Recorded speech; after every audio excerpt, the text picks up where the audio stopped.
Assalamu alaikum wa rahmatullahi wa barakatuh. Welcome to Phenomenal People, a show where you will get to meet unsung heroes and heroines making a difference in their communities. I'm your host, PB Aisha Lehe. It is such a pleasure and honor to be in conversation with this trailblazer. Mashallah, she is from my hometown, Lenasia, in the south of Johannesburg. She is phenomenal in so many ways.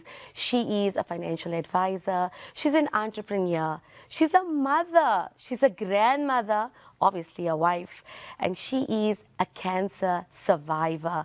And today she's going to tell us about her journey through cancer and so much more. It's an absolute pleasure to be in conversation with Tasneem Docrat. Assalamu alaikum wa rahmatullahi wa barakatuh, Tasneem.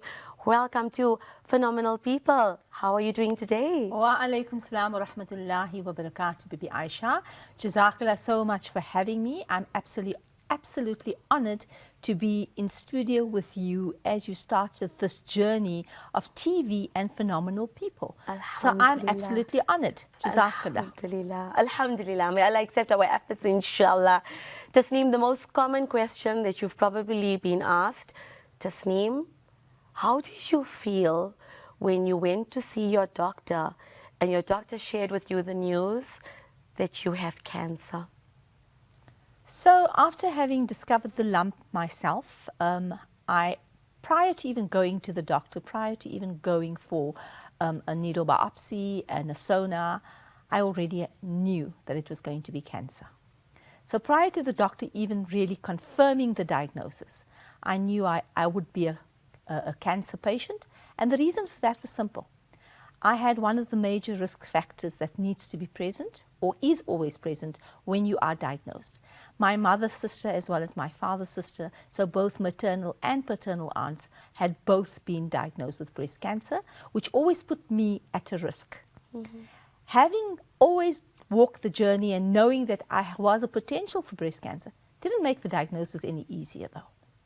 So when I was told that yes, it is a confirmed cancer diagnosis, and unfortunately the doctor that I saw at the time, the GP, sort of went completely crazy on me because she treated my father's sister with cancer, and she said, okay, so it is a cancer diagnosis, it is confirmed. We have to do aggressive chemotherapy. You're going to have double mastectomy. Yes. And I sat in her office, and when I left her office, I thought, okay, this is the end. I'm going to be dying soon. Because that's what it seemed like, because it was all doom and gloom. Ya Allah. And later, when you processed what was going through your mind and, sharing this message with your family, what was that like for you? Well, when we got home and actually shared the diagnosis with the rest of the family, we were at my mum's house, and my mum's house had carpets. You could hear a pin dropping on those carpets. Everybody just went silent. Nobody quite knew or understood or even had the faintest idea of how are we actually going to deal with this. So everybody almost sat in their own little corner processing this diagnosis. And me being the pillar in my family for many, many years, I think it was more difficult for me because I wasn't able to almost completely absorb and process, because I need to make sure that everybody else around me was okay. Oh, that is something I think many women do. It's how does everyone feel about this? How is it going to impact their lives? And we often forget, how does it impact our life? I notice with us as women, we always put other people first, and that's exactly what you've done. How did you come to terms with, this is a process that I'm going through right now, and I need to put myself first? Did you ever put yourself first? I think the way we were conditioned and the way we were brought up, we were always brought up believing that when we live life for everybody else. Yes. I think coming out of an Indian, out of a Muslim home, it's always like that. You always live your life for everyone else. And that's not just me. I think that's a lot of people can bear testament to that statement. So it's not always easy when you are going through something to put yourself first. I think we rely on our support structure to almost be able to say, listen, it's now your time. So I always joke with my family and I always say, I lived my entire life for everyone else. And in my last days, that's the days I will live for myself. 100%. 100%. And you're saying this with such conviction and a smile, and that just makes you so resilient. Because when I think of how would anyone describe Tasneem Docrat, for me, it's resilience, courage, wisdom, empowerment, support. Those are all the adjectives that comes to mind for me. And the thing is that you love what you say, which is really important. But you were diagnosed in 2004, and then you were diagnosed again for the third time in 2018. Can you please share with us a bit more of this journey that you've been through? So initial diagnosis in 2004 was left breast cancer. I went through the entire process of chemotherapy, radiation, surgery, radiation therapy, and then medication, hormone therapy, because my cancer was estrogen receptive. So first diagnosis, left breast cancer. Second diagnosis 10 years later, new primary, same breast. Then third diagnosis, I was then considered, or what had then happened is if the cancer moves from the primary organ, which in my case was the breast, yes, to any other organ in the body, you are then considered a metastatic breast cancer patient. When you are metastatic, you are now stage 4 breast cancer, metastatic breast cancer patient. So the cancer then moved from the breast to the bone and to the lungs. Bone, 3 areas in my bone, my left femur, my third vertebra, and my 8th rib, and my lungs. So now I was a metastatic breast cancer patient, stage 4, and that's what I've been since 2018, with a further diagnosis of liver metastasis in 2023. Ya Allah, Tasneem, I'm looking at you right now, and the only thing I feel like I really want to do now is jump out of my seat and just hug you and look at you and just say to you, may Allah bless you with Kamil Shifa, with Afia, inshallah. But I look at that smile, and that's what gives hope to so many people. And Tasneem, I have to ask you this question. What are some of the things that you experienced, or should I say some of the questions that you've been asked that you wish people wouldn't do? Because when people hear about cancer, they do become uncomfortable. Let's be honest, as much as we're creating awareness, there is still a lot of fear.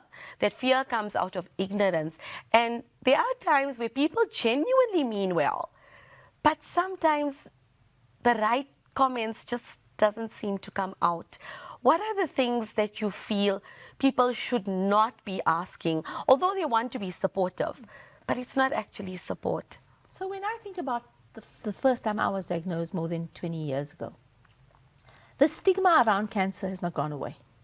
So let us not for 1 minute fool ourselves and think that people out there still look at cancer as a disease that needs support. When people hear you have cancer, automatically they think death sentence. It's still so today, despite the amount of awareness and the amount of education that we do around cancer. So a cancer diagnosis does not necessarily equate to death. Early diagnosis leads to cure. So that is why we create awareness and we go out there and we talk to people, because we want people to be aware of the changes in your body as a woman, specifically with breast cancer. If anything is not the way it should be, do something about it. Yes. Because when you get diagnosed, it doesn't necessarily equate to death. So that's the first myth we need to kill. Yes. We need to let people know, when someone tells you they've been diagnosed with cancer, don't look at them with these eyes of sympathy and think, oh my God, this person's going to die. And unfortunately, when people are at the later stages, when they now become palliative, the worst thing that people do when they come and visit, or when they visit a sick patient, is this shame. Shame. Have you seen her? Shame. Have you seen how bad she looks? This is all from a line. At the end of the day, that's the last thing that person needs to hear. The person's already dealing with so much of emotion and so much to process. So cancer is just like any other illness. Let's just show the person who's being diagnosed the necessary support. If you haven't walked the journey, you'll never understand what that person's going through. So as much as you mean good, rather say nothing and rather just let the person know that you are there for anything that they may need. And they are the only people who would at any time know what they need. Even if it's just a kind word, even if it's just a popping in to see, do you need something? Or even if it's just cooking a meal and taking it over and saying, whether you're feeling well or you're not feeling well, today I cooked a meal for you, and I think that this will help. So don't cook, take a break, go lie down. Go and rest the body, rest the mind, rest the soul. Be kind to yourself. Always That's extremely be important. And we obviously know that when you're going to visit somebody who's not feeling well, the purpose is to make that person feel better and cheer them up, not bombard them with questions and make them feel uncomfortable. And those are things that sometimes many of us are guilty of. We will now be going into a short ad break. When we return, Tasneem will be sharing with us her Brave Bag initiative and so much more. Please don't go away.